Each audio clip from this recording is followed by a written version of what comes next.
Hey, what's up, you guys? And today I'm going to be doing my final for Mr. Kuhn. So I chose to do one of my favorite sections out of the whole kind of thing we learned throughout the year. So I chose to do it about 1.4.1, and this is going to be about the core. So if you guys can see it right there, I wrote some bullet points and I'll be going and explaining through them. So the core of the Earth is the central portion of the Earth. So as we already know, the Earth is pretty big in size and in mass. And scientists haven't really gone into the Earth as much, but we do know that when you go inside the Earth, because we haven't drilled down there yet, but we do know the deeper you go, there's a bunch of different layers to the Earth, and that's kind of what the core is. It's the central portion of the Earth. And the diameter of the core is slightly larger than the diameter of planet Mars, which is 6,787 kilometers, something like that. So that's basically comparison about Mars and the Earth, because Mars is kind of around the same size as the Earth in some ways. So the inside of this core is nearly as hot as the surface of the sun. So if you go inside the Earth, it's very hot. So they're just comparing the heat temperatures. I'm not sure the exact temperature of inside the Earth. So maybe I'll Google that and we'll see. Actually, we could do that right now. So if we go to Google and then we type in, let me see, temperature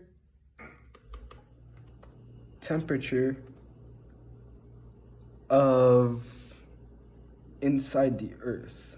So let me get that going. Temperature of inside. Okay, temperature of the inner core. So yeah, approximately 5,700 K, or 9,806 Fahrenheit. So that's kind of how hot. That's giving you an idea of how hot it gets. So the inside of the core is nearly as hot as the sun. So we just explained that. Okay. So more facts about the core. So the inside of the core is nearly as hot as the surface of the sun. I already said that. Earth's core is not a perfect sphere. Scientists have found evidence that the core has huge peaks that poke up the mantle, and parts of the mantle carve deep valleys into the core.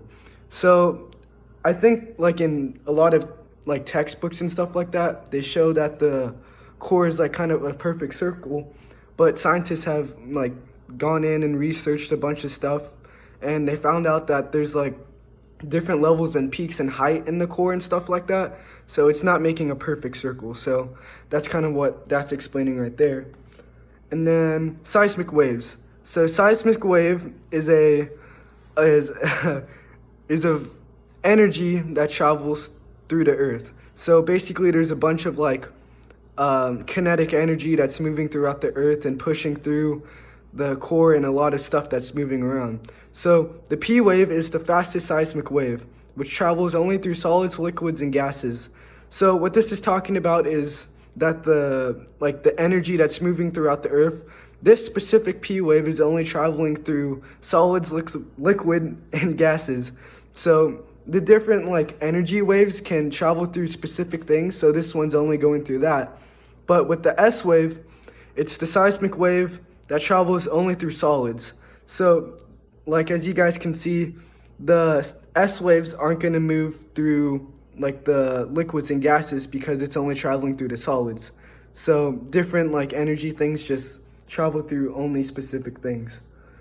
And what could be inside of the core?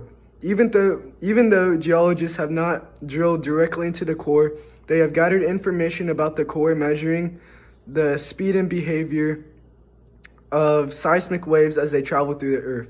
So as I said earlier, scientists don't really know what's inside of the Earth too much, because you can't just drill down there and go down there because you'll melt.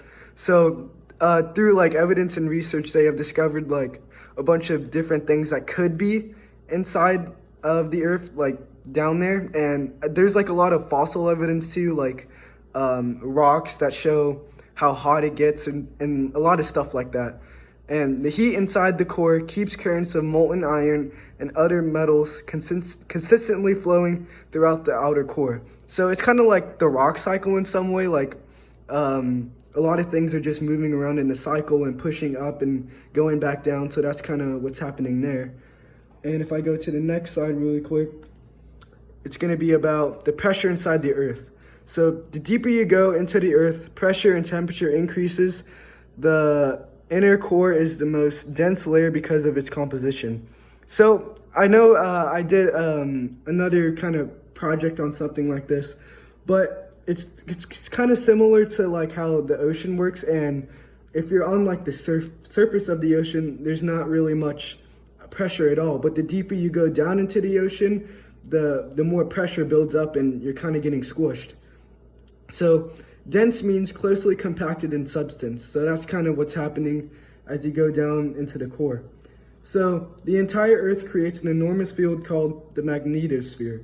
So that's kind of like I don't know how to explain it, but it's like the materials from around the Earth are just like collecting around it, and it's creating kind of like a magnet in some way. So a lot of stuff is like being produced from the magnetosphere. So the magnetosphere acts as a shield for solar winds and makes use of the compass possible.